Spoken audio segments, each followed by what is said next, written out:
How do U.S. Navy leaders see power evolving at the dawn of the information age?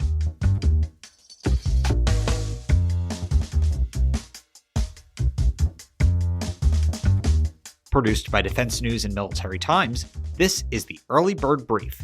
Each morning, we bring you the defense and national security news of the day.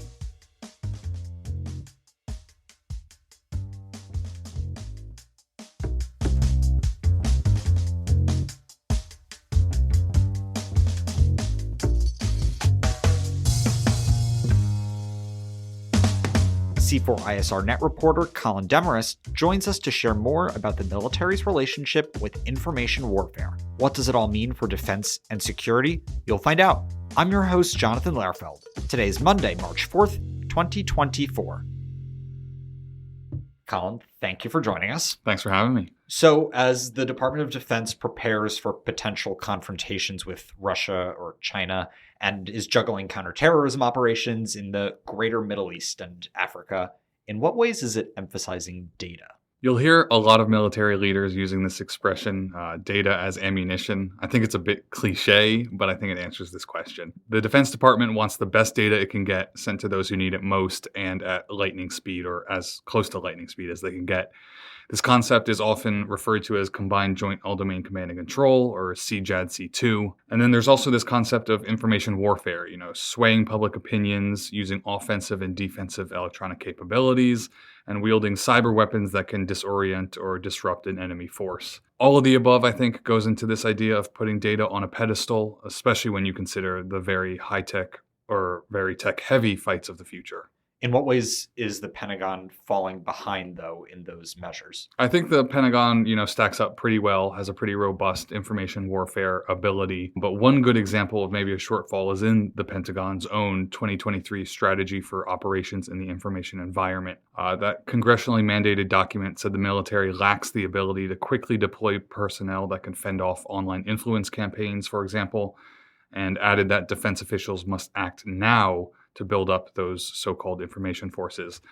Defense Secretary Lloyd Austin contributed to the preface of that strategy where he wrote, and I quote, "Make no mistake, America's competitors and enemies are moving quickly in the information environment, hoping to offset our enduring strategic advantages elsewhere." Measuring effectiveness of these non-kinetic effects, though, can be a little tricky. You can obviously study the crater a bomb leaves behind and engineer around that. It's harder, I think, to pull such concrete metrics when we're talking about changing people's attitudes or behaviors or habits.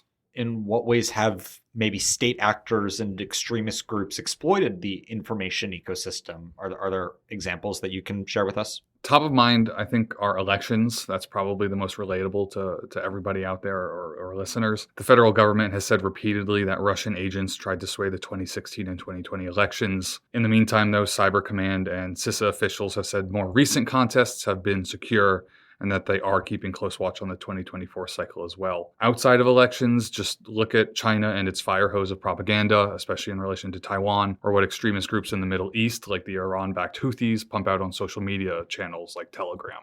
What can you tell us about Admiral Samuel Paparo's recent comments? Admiral Paparo is one of the keynote speakers at the West Naval Conference hosted by AFCEA and the U.S. Naval Institute in San Diego. During his speech last month, he said militaries the world over are operating at the dawn of the information age, what he called another epochal change. Of note, I think, was this quote, "Who competes best in this?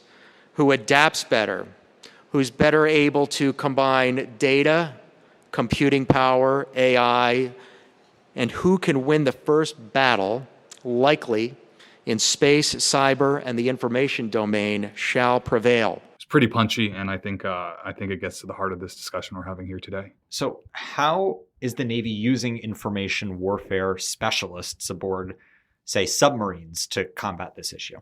The Navy in 2022 embedded information warfare specialists on submarines to study how their expertise could aid underwater operations. The results were overwhelmingly positive, service officials have told reporters.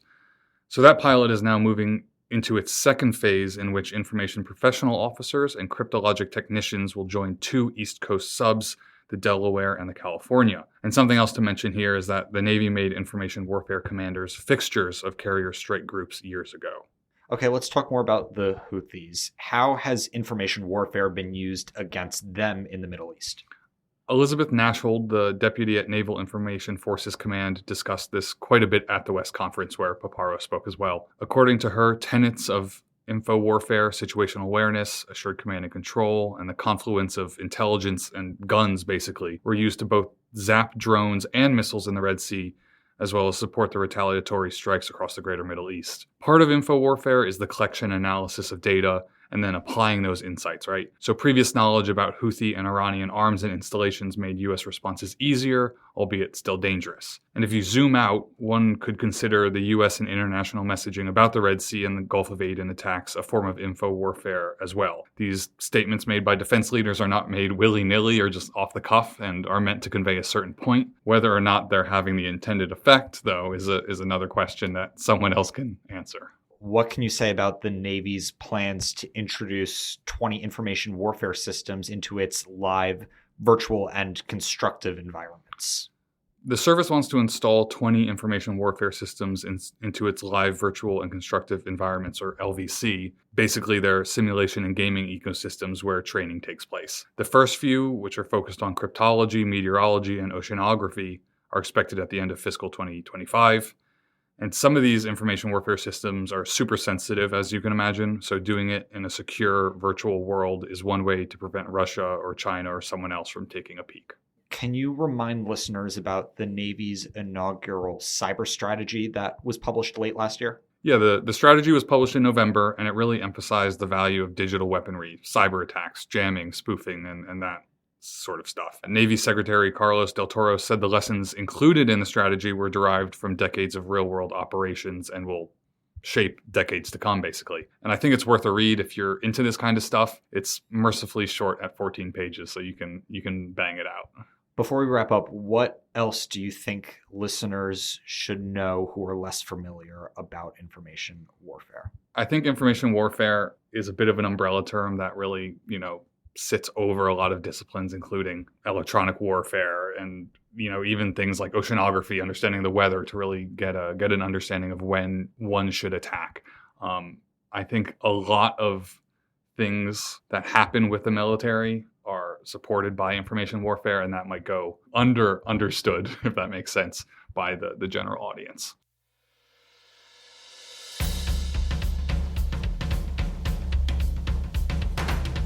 That's it for us this morning. To get more of the top stories and breaking news, go to defensenews.com/EBB to subscribe to the Early Bird Brief newsletter. Please give us a like, rating, and a comment wherever you get your podcasts. And be sure to follow us on social media @defense_news and @military_times. The Early Bird Brief is hosted by me, Jonathan Lerfeld, and produced by Zimone Z. Perez.